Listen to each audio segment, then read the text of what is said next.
Yeah, Uh, so goes through. yeah. Uh, so yeah, moving on, the other big one was obviously the Man City Wolves game. It was Erling Haaland all the way. This was classic Pep. The same. It seemed that we had that same Pep back with one Man City, four leagues in a row. Mhm. He looked confident. The team looked confident. Didn't seem like anything ruffled them. And yeah, it was classic Man City. Yeah, I was totally. It was.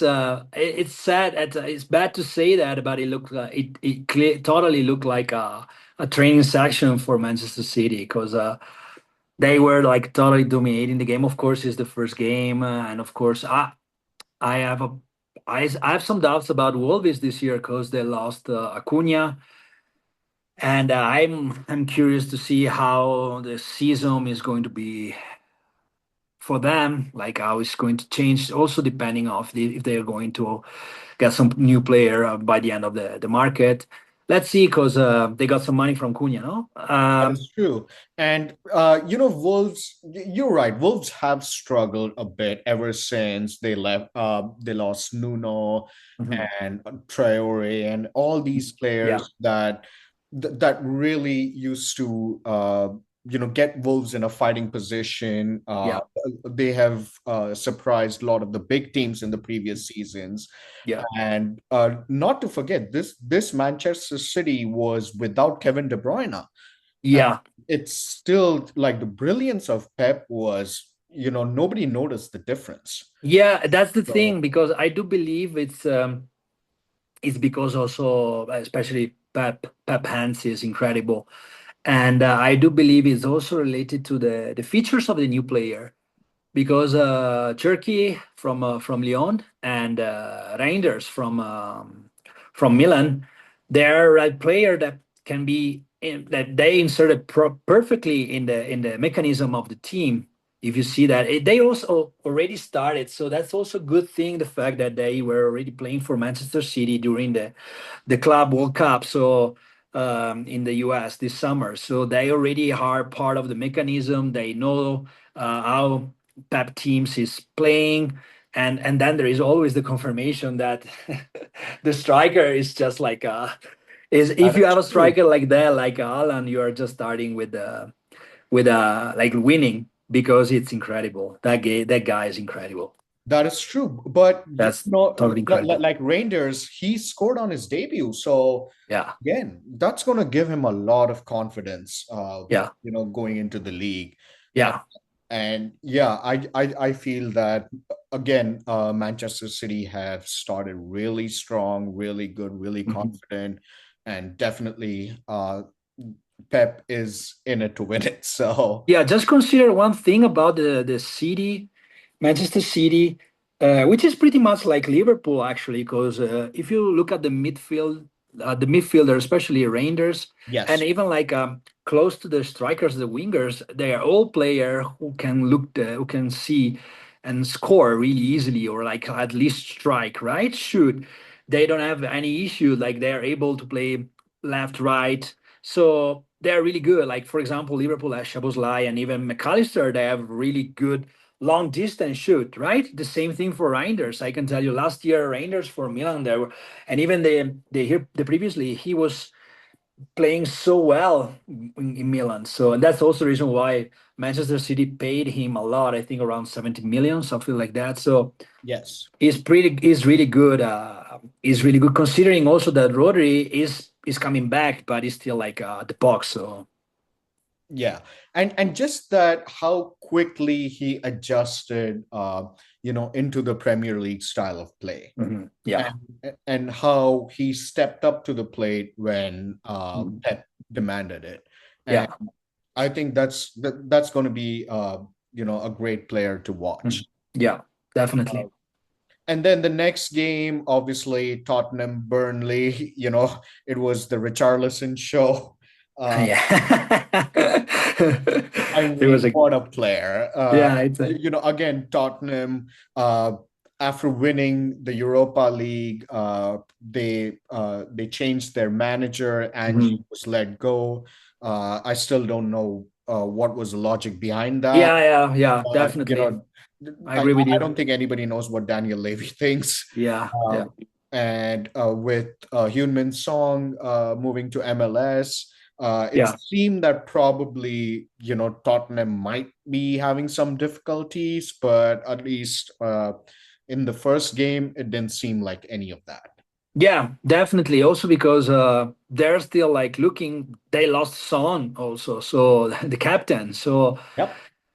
they lost the best player, Postecoglou, who won after a long, long time a trophy for the Spurs. Like got fired, got fired, got fired. So I still don't understand how this is possible, but we'll see. I do believe also that this team has always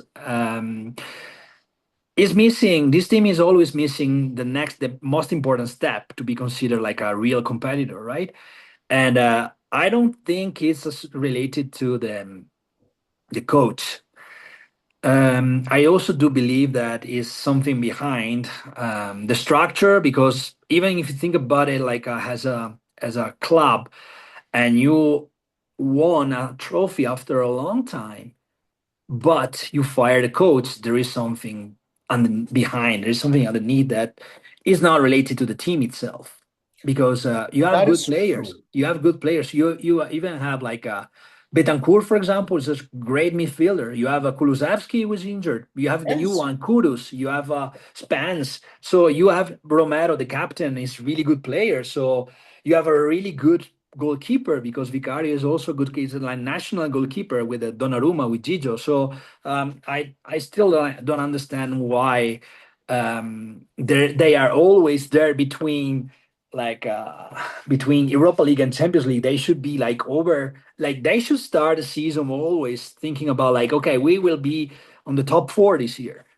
Yeah. But okay, last year they probably had one of the worst season in the last 10 years, but they won the Europa League. So at the end of the day, one one objective was gone. One goal was achieved. So I don't still don't understand. Also because it's not that they are winning a title every year or every 2 3 years.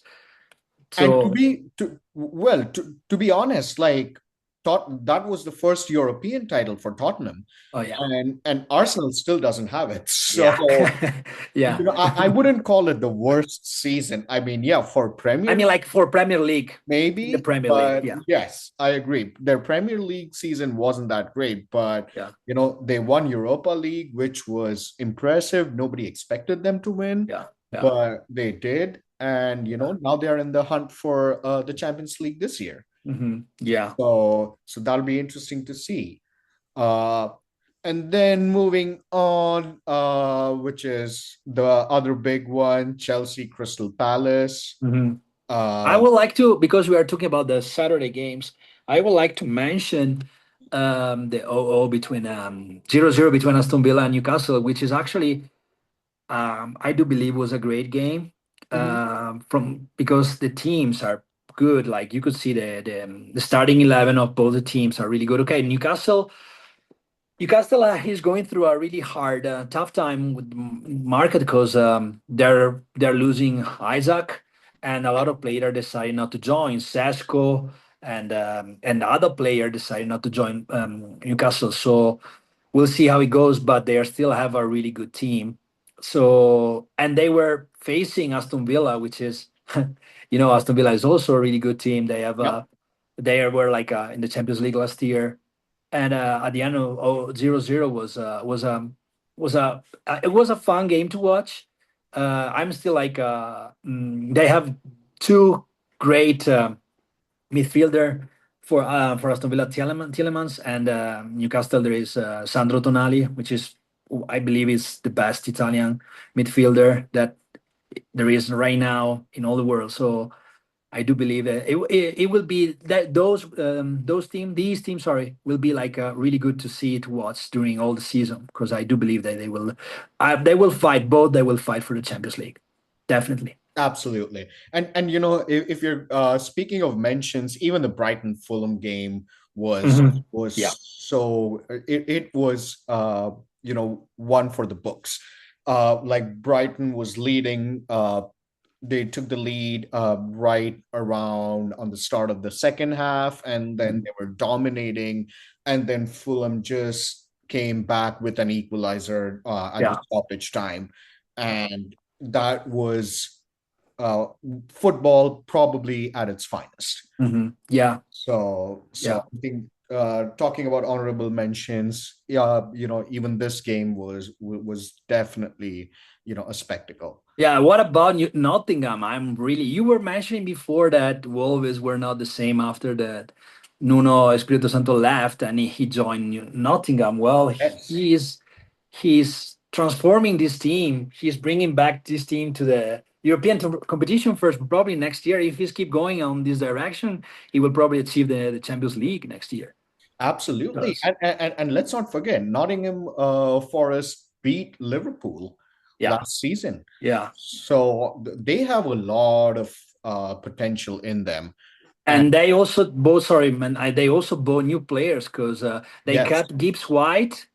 But they also had Ndoye from Bologna, yeah, which is really good. They had Milinkovic Savic, like the defender. They are also looking for a new midfielder from Juventus, Douglas Luiz, who was playing for Aston Villa two seasons ago. So it's going to be a really, really interesting. They have Odsonne Odoi, you know him. So he was from yes, Chelsea. So yes, yes, they have really, really good team. I will be more interested to see like this time they were playing Bradford, who like the players for Bradford, like they're still good. They have really good players, but I would like to. I will be really curious to see Nottingham facing other teams, like European level teams. So I'm really curious this year to see this team.